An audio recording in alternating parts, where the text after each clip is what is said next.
विद्यार्थी मित्रों नमस्कार। આપણે વિદ્યુત રસાયણ વિજ્ઞાન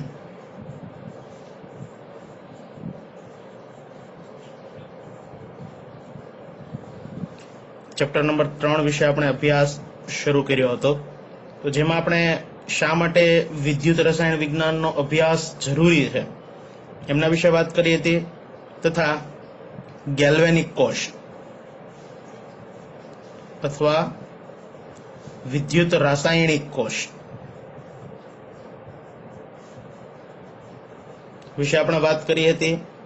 एमनी रचना कई रीते करवी, एनोड तरीके झिंक अर्धकोष अने कैथोड तरीके कॉपर अर्धकोष लई अने संपूर्ण कोष बनावी अने जे कोष विद्युत जे रासायनिक प्रक्रिया तेमां आपमेळे संभवे अने एमां उत्पन्न थती ऊर्जा एने विद्युत में रूपांतर थाय।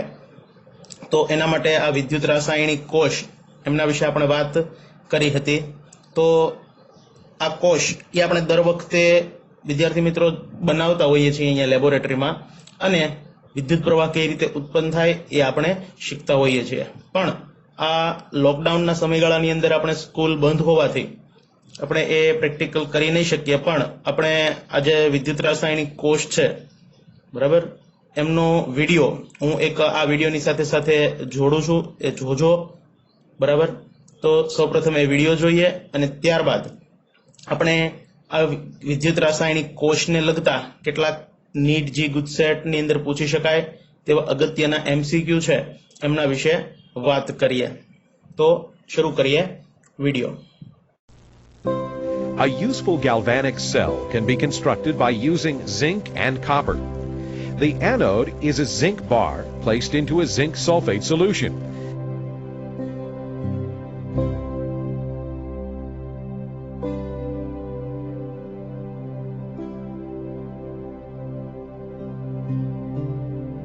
And the cathode is a copper bar placed into a copper 2 sulfate solution.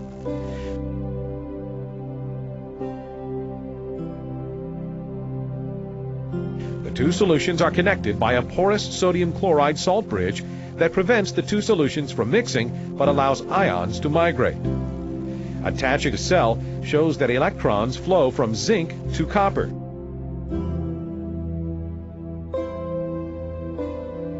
Because zinc is a more active metal than copper, it is more likely to lose electrons. For this reason, the zinc bar is oxidized, producing a zinc ion and 2 electrons per zinc atom. The copper ions in solution gain 2 electrons and are reduced to copper metal.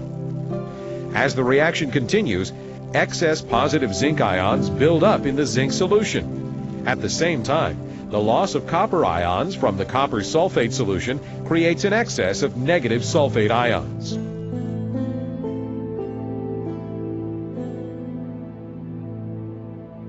Positive sodium ions migrate into the copper sulfate solution from the salt bridge, while negative chloride ions migrate from the salt bridge to the zinc solution and maintain neutrality of the solutions. The reaction stops when the zinc bar or copper ions are depleted. The overall cell reaction can be written like this.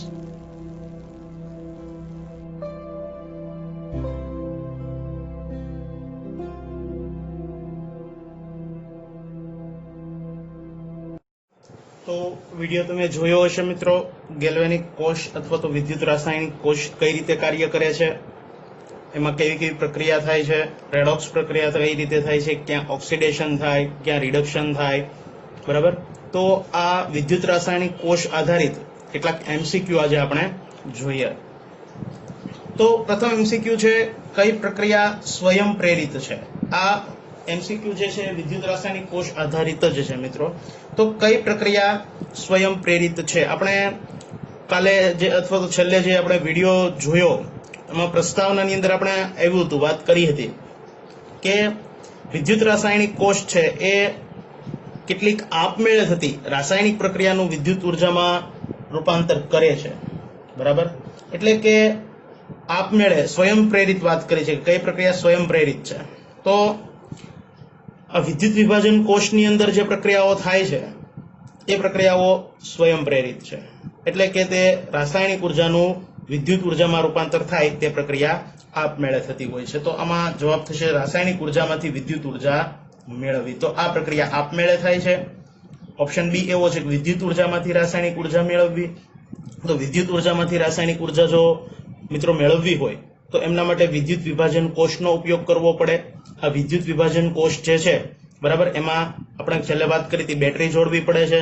બેટરીનો EMF છે અથવા તો potential છે, voltage છે, આ voltage એ કોષની અંદર ઉત્પન્ન થતા પોટેન્શિયલ કરતા વધુ હોય ત્યારે કોષ વિદ્યુત વિભાજન કોષ તરીકે કાર્ય કરે, એટલે કે બાહ્ય બેટરી છે એમાં જોડવી પડતી હોય છે. એટલે કે પ્રક્રિયા આપમેળે નથી થતી, આપણે બહારથી કરાવવી પડતી હોય છે. તો આપમેળે પ્રક્રિયા શક્ય નથી. આગળનો ઓપ્શન છે એ અને બી બંને. તો એ આપમેળે શક્ય છે, સ્વયં પ્રેરિત છે, પણ બી સ્વયં પ્રેરિત નથી, એટલે આ વિકલ્પ પણ ખોટો છે. અને આ પૈકી એક પણ નહીં, એ પણ વિકલ્પ ખોટો છે, કારણ કે એ વિકલ્પ સાચો છે. તો આમાં વિકલ્પ છે રાસાયણિક ઉર્જામાંથી વિદ્યુત ઉર્જા મેળવવી. ત્યારબાદનો પ્રશ્ન છે કે વિદ્યુત રાસાયણિક કોષમાં કેથોડ પર કઈ પ્રક્રિયા થાય છે? મિત્રો તમે હમણાં જ તે વિડીયો જોયો કે આવી રીતના એનોડ અર્ધકોષ, એની અંદર ઝિંક સલ્ફેટનું દ્રાવણ, આ બાજુ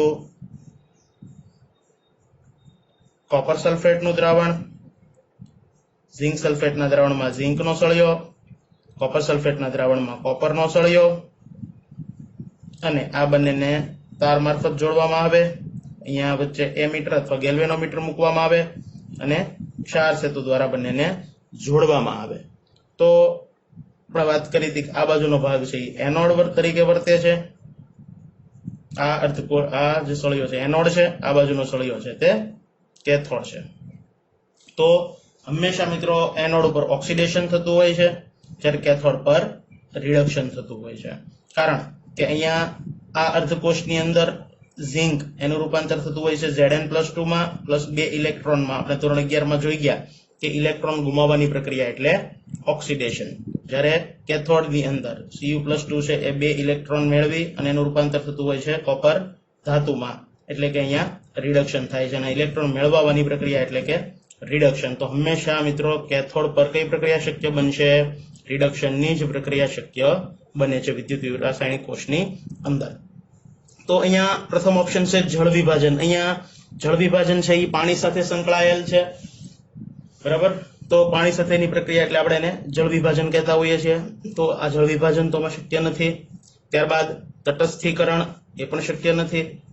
ત્યારબાદ ઓક્સિડેશન જે એનોડ પર થાય છે, અને રિડક્શન તે કેથોડ પર થાય છે. અહીંયા તો સાચો જવાબ થશે કેથોડ પર કઈ પ્રક્રિયા શક્ય થાય છે મિત્રો?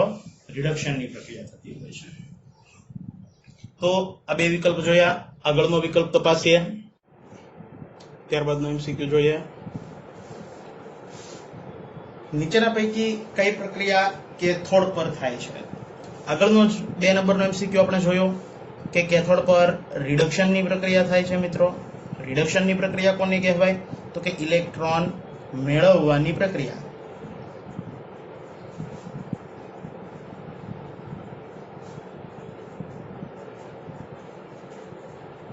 આપણે ધોરણ 11 ની અંદર પણ આ બાબત શીખી ગયેલા છીએ કે ઇલેક્ટ્રોન ગુમાવવાની જે પ્રક્રિયા છે એને આપણે ઓક્સિડેશન કહેતા હતા, અને ઇલેક્ટ્રોન મેળવવાની જે પ્રક્રિયા છે એમને આપણે રિડક્શનની પ્રક્રિયા તરીકે ઓળખીએ છીએ. તો અહીંયા મિત્રો જો 2OH- એમાંથી ઉત્પન્ન થાય છે H2O પ્લસ ઓક્સિજન વત્તા 2 ઇલેક્ટ્રોન, એટલે કે અહીંયા 2OH માંથી આ બંને બની અને ઇલેક્ટ્રોન દૂર થાય છે. તો મિત્રો આ ઇલેક્ટ્રોન દૂર થવાની પ્રક્રિયા છે જે ઓક્સિડેશનની પ્રક્રિયા છે. બીજી પ્રક્રિયા જોઈએ, Ag નું રૂપાંતર થાય છે Ag+ માં અને 1 ઇલેક્ટ્રોન દૂર થાય. તો મિત્રો આ પણ ઇલેક્ટ્રોન દૂર થયો એટલે આ પ્રક્રિયા પણ ઓક્સિડેશનની છે. ત્યારબાદ ઇલેક્ટ્રોન આમાં પણ Fe+ નું રૂપાંતર Fe+3 માં 1 ઇલેક્ટ્રોન દૂર થયો એટલે આ પ્રક્રિયા પણ ઓક્સિડેશનની છે. અને Cu+2 2 ઇલેક્ટ્રોન મેળવી કોપરમાં રૂપાંતર થાય એટલે કે Cu+2 2 ઇલેક્ટ્રોન મેળવે છે એટલે ઇલેક્ટ્રોન મેળવવાની પ્રક્રિયા એટલે રિડક્શનની પ્રક્રિયા. તો આમાં સાચો જવાબ થશે ડી. બહુ સામાન્ય આપણે ધોરણ 11 માં પણ શીખી ગયા હતા કે ઇલેક્ટ્રોન જો એરાની આ સાઈડ હોય, પેલી સાઈડ, તો ઓક્સિડેશન હોય, એરાની આ બાજુ હોય તો રિડક્શન હોય છે. સરળ રીતે કેવું હોય તો બરાબર. ઘણી વખત ઇલેક્ટ્રોન ન પણ આપે તો પણ આપણે ઓક્સિડેશન રિડક્શન છે એ ઓક્સિડેશન આંકના આધારે પ્રક્રિયાને ઓળખવી પડે છે. તો આમાં સાચો જવાબ થશે મિત્રો વિકલ્પ ડી. બરાબર. ત્યાર પછીનો વિકલ્પ છે કે ડેનિયલ કોષમાં કઈ ઘટના બનતી નથી, એટલે કે વિદ્યુત રાસાયણિક કોષમાં નીચેના પૈકી કઈ ઘટના નથી બનતી. તો કે વિકલ્પ એ છે કે ઝીંકની પટ્ટીના વજનમાં ઘટાડો થાય છે. તો આપણે હમણાં જ તે આગળ આપણે વિડીયોમાં પણ જોયું કે આવી રીતના જે બે પાત્ર હતા, બરાબર, તો એનોડ પર જે હતું એ ઝીંક વાળું પાત્ર, તો આ કેથોડ ઝીંક એનોડ પર કઈ પ્રક્રિયા થતી હતી મિત્રો? Zn નું રૂપાંતર થતું હતું Zn+2 માં અને 2 ઇલેક્ટ્રોન છૂટા થતા હતા. તો આ જે ઝીંકનો સળિયો છે એ મિત્રો ખવાવા લાગતો હતો. તો અહીંયા ધીમે ધીમે ધીમે કરતા ઝીંકના સળિયાનું વજન ઘટશે અને કેથોડ પર કોપરના સળિયાનું વજન વધશે. બરાબર. શા માટે? તો કે અહીંયા ઝીંકનું રૂપાંતર Zn+2 માં થાય છે. તો આ ઝીંક છે એ ઓગળી અને એના Zn+2 બનીને આ બધું દ્રાવણમાં ઉતરવા લાગશે, એટલે કે સળિયો ખવાવા લાગશે. એટલે કે અહીંયા ઓક્સિડેશન પ્રક્રિયાને અંતે આ સળિયાનું વજનમાં ઘટાડો થાય છે.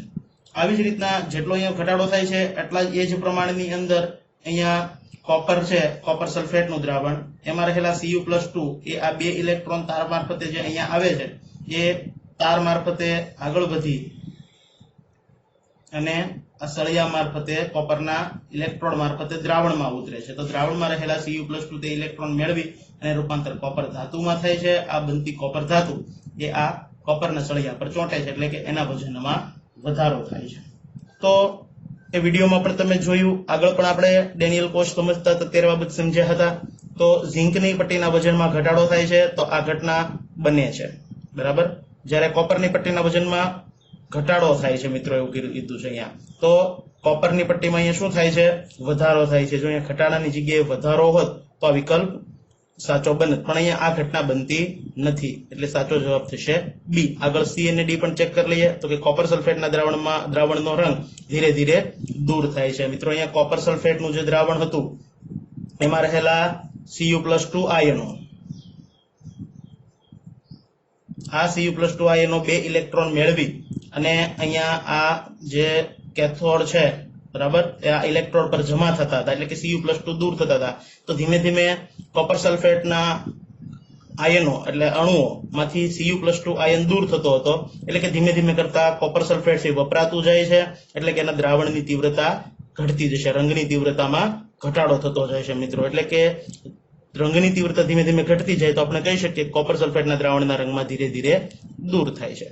આ પૈકી એક પણ નહીં, પણ અહીંયા મિત્રો બી વિકલ્પ છે એ ઘટના નથી બનતી, એટલા માટે આ જવાબ સાચો થશે. તો કોપરની પટ્ટીના વજનમાં ઘટાડો થાય એ ખોટું છે, એ ઘટના બનતી નથી. જો અહીંયા વધારો આપે તો આ વાક્ય સાચું બને છે. ત્યાર પછીનો MCQ જોઈએ.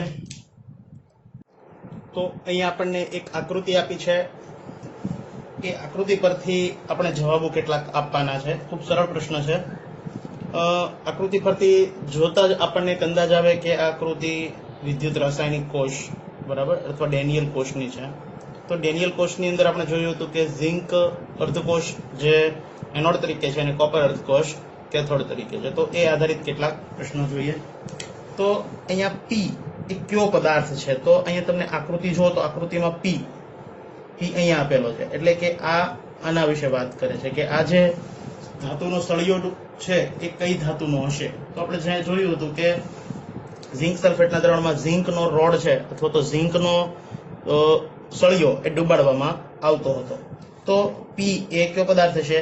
ઝિંક છે મિત્રો. બધા જ MCQ આ ટાઈપના છે, ખૂબ સરળ છે, જોજો. ત્યારબાદનો પ્રશ્ન છે ક્યુ એ કયો પદાર્થ છે? તો આકૃતિમાં જોઈએ ક્યુ ક્યાં આપેલું છે? SpEq. ક્યુ એટલે કે આ સળિયો, કેથોડમાં રહેલો સળિયો, બરાબર, કેથોડ. તો કોપર સલ્ફેટના દ્રાવણની અંદર જે આપણે સળિયો ડુબાડ્યો જે કોપરનો હતો, તો ક્યુ એ કઈ ધાતુનો બનેલો હશે? કોપરનો બનેલો હશે. તો અહીંયા કોપર કહેતા એ વિકલ્પ સાચો બનશે. ત્યાર પછીનો MCQ જોઈએ. તો S એ ક્યુ દ્રાવણ છે? S દ્રાવણ આગળ પણ વિડીયો જોયો, એની પહેલાના લેક્ચરમાં પણ આપણે સમજ્યા હતા કે આ ઝિંક નો સળિયો જે છે એ ઝિંક સલ્ફેટના દ્રાવણમાં ડુબાડેલો હોય, બરાબર. તો એ ઝિંક સલ્ફેટનું દ્રાવણ એટલે કે ડી વિકલ્પ સાચો બનશે. એ ઝિંક સલ્ફેટનું દ્રાવણ છે. ટી એ ક્યુ દ્રાવણ છે, અહીંયા આપેલું છે ટી દ્રાવણ.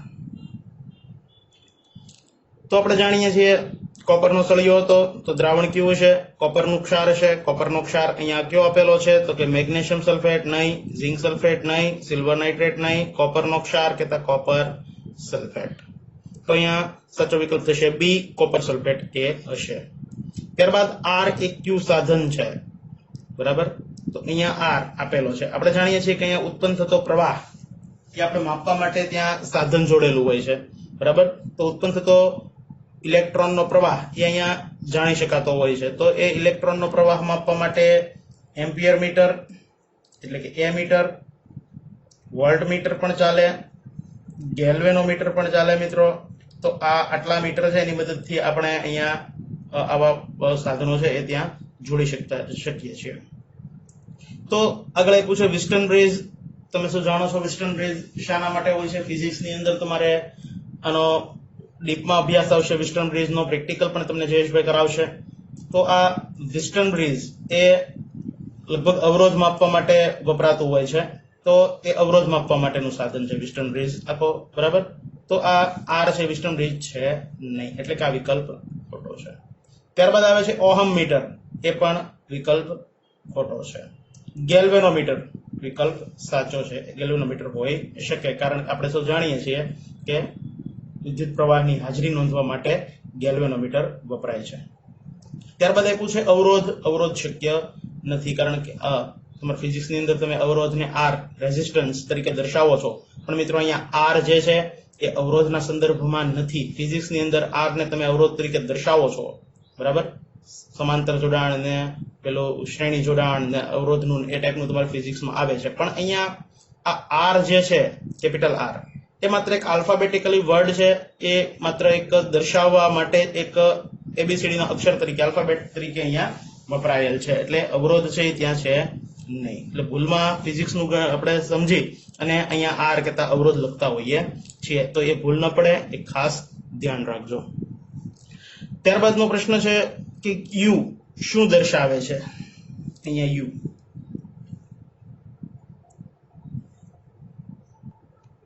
તો યુ મિત્રો શું દર્શાવે છે? તો આપણે જાણીએ છીએ કે આ એનોડ છે, આટલો ભાગ કેથોડ છે, બરાબર. એનોડ ને ઋણ વડે દર્શાવાય, કેથોડ ને પ્લસ વડે દર્શાવવામાં આવે છે. જ્યારે બેટરી જોડવામાં આવે ત્યારે નિશાનીઓ પરસ્પર વિરુદ્ધ હોય છે મિત્રો, પણ અહીંયા બેટરી જોડવામાં આવી નથી, એટલે એનોડ ને ઋણ ધ્રુવ દ્વારા દર્શાવાય છે અને કેથોડ ને ધન ધ્રુવ દ્વારા દર્શાવવામાં આવે છે. તો અહીંયા આ યુ છે એ ધન ધ્રુવ દર્શાવે છે, બરાબર, એટલે કે તે ધન ધ્રુવ દર્શાવશે. આવી જ રીતના કોઈ આ વી વિશે પૂછ્યું હોત, વી વિશેનો પ્રશ્ન નથી, વી વિશે પૂછ્યું હોત તો આપણે કહી શકત કે તે ઋણ ધ્રુવ દર્શાવે છે.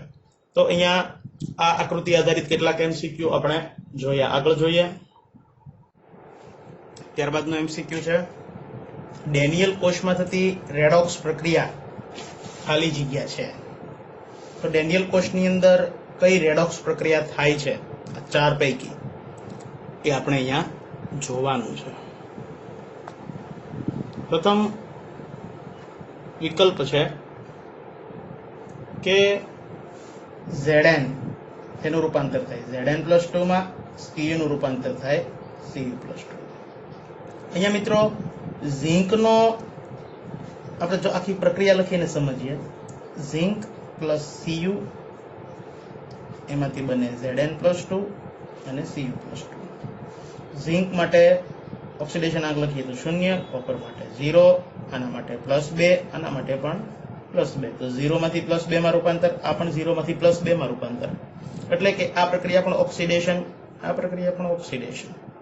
તો અહીંયા રેડોક્સ પ્રક્રિયા એમને કહેવાય કે જે પ્રક્રિયામાં ઓક્સિડેશનની સાથે સાથે રિડક્શન પણ થતું હોય.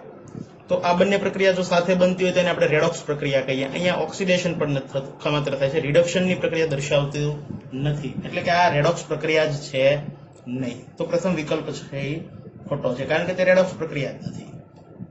ડેનિયલ કોષમાં થાય છે નથી થતી એ તો પછીનો પ્રશ્ન છે, પણ એ વિકલ્પમાં જે પ્રક્રિયા આપી એ રેડોક્સ પ્રક્રિયા છે નહીં. ત્યારબાદનો વિકલ્પ તપાસીએ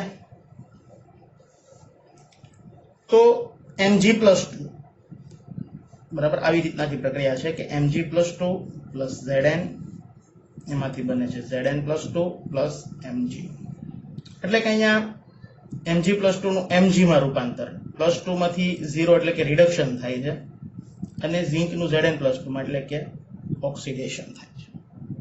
મિત્રો અહીંયા Mg+2 એ ઝિંક અને મેગ્નેશિયમ, આપણે બે ધાતુ ઝિંક અને મેગ્નેશિયમની જો વાત કરીએ તો આ પૈકી મેગ્નેશિયમ વધુ સક્રિય છે, અને જ્યારે આ બંનેના અર્ધકોષને એકબીજાના સંપર્કમાં રાખીએ તો હંમેશા મેગ્નેશિયમ છે એમનું ઓક્સિડેશન થવું જોઈએ અને ઝિંકનું રિડક્શન થવું જોઈએ.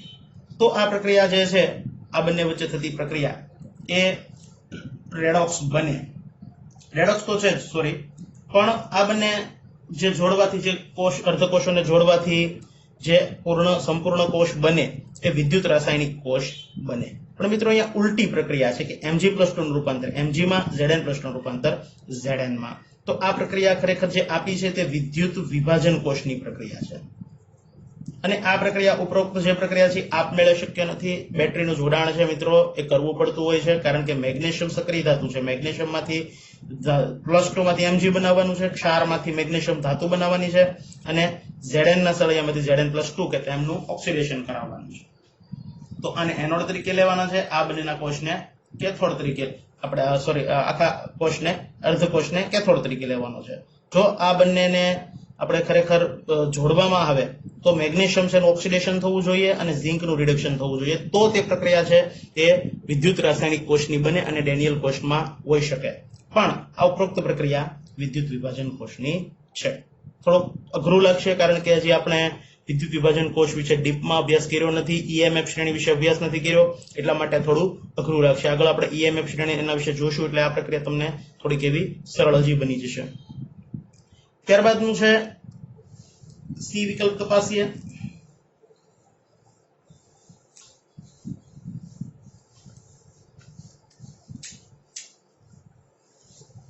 સી વિકલ્પની અંદર પ્રક્રિયા આપી છે Zn પ્લસ Cu+2, એમાંથી ઉત્પન્ન થાય છે Zn+2 અને Cu. ઝિંકનું ઓક્સિડેશન, કોપરનું રિડક્શન. તો આ પ્રક્રિયા આપણે આગળ પણ જોઈ હતી, આ પ્રક્રિયા શક્ય છે, એટલે કે આ સાચો વિકલ્પ છે.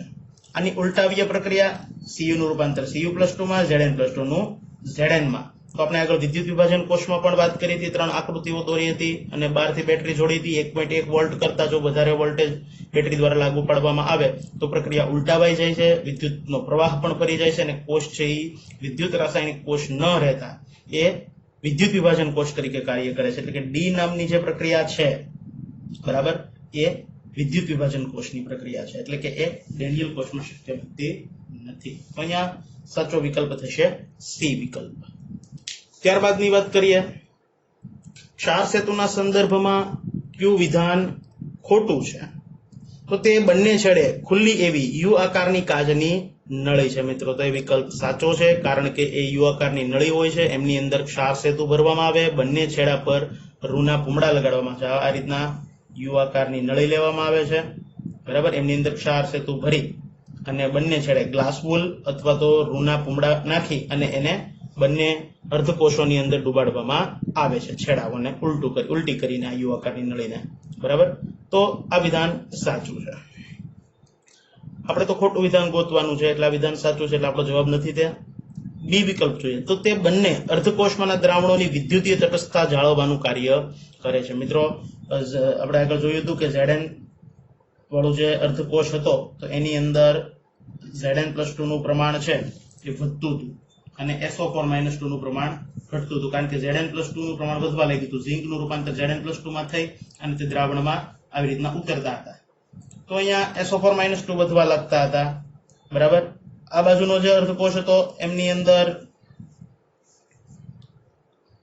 Cu+2 નું પ્રમાણ વધવા લાગતું હતું, સોરી, અહીંયા ઘટવા લાગતું હતું. અહીંયા મારે ભૂલ પડી ગઈ છે. SO4-2 નું પ્રમાણ છે આટલું જ રહે, પણ અહીંયા Zn+2 વધે. આ બાજુ Zn+2 વધે, આ બાજુ SO4-2 વધે, કારણ કે Cu+2 હતા તે બધા બે ઇલેક્ટ્રોન મેળવી અને આની પર જમા થતા હતા, એટલે કે SO4-2 અહીંયા વધવા લાગ્યા. આ બાજુ Zn+2 વધવા લાગ્યા તો આ ક્ષાર સેતુ છે એ Zn+2 અને SO4-2 છે એમની વિદ્યુતીય તટસ્થતા જળવાઈ રહે એટલા માટે આયનોની હેરફેર માટે કાર્ય કરતો હોય છે. એટલે કે તે બંને અર્ધકોશોમાંના દ્રાવણની વિદ્યુતીય તટસ્થતા જાળવવાનું કાર્ય કરે છે. આ વિધાન પણ સાચું છે.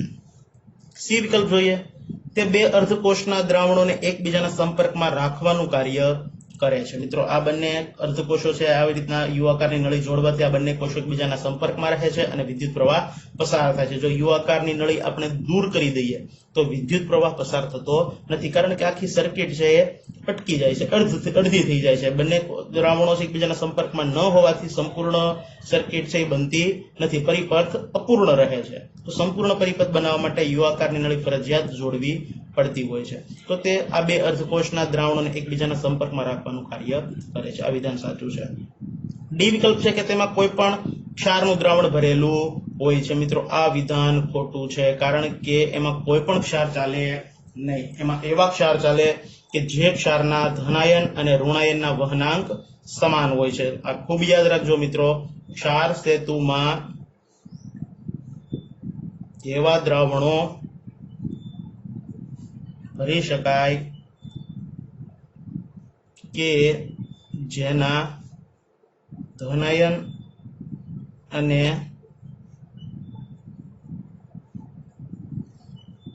ઋણાયન, જેમાં ધનાયન અને ઋણાયન ના વહનાંક સમાન હોય. ઉદાહરણ તરીકે ખૂબ યાદ રાખજો મિત્રો, આ થોડું નીચે વહી ગયું મારે મોબાઈલમાં. આવા જ દ્રાવણો જે છે બરાબર એ ભરી શકાય છે, બધા દ્રાવણો ભરી શકાય નહીં. ઉદાહરણ તરીકે એમોનિયમ નાઇટ્રેટ, પોટેશિયમ નાઇટ્રેટ, બરાબર આવા દ્રાવણો ભરી શકાય છે. તો કેટલાક MCQ આજે આપણે જોયા, બરાબર સોલ્વ કર્યા. એમ હોમવર્ક માટે તો નહીં બની શકે, થોડાક જ MCQ હતા આપણે આગળના લેક્ચર રિલેટેડ. આગળ આપણે ગેલ્વેનિક કોષો વિશે હજી ડીપમાં થોડીક માહિતી મેળવવાની છે, ત્યારબાદ હાઇડ્રોજન અર્ધકોષ એમના વિશે પણ આપણે શીખવાનું છે.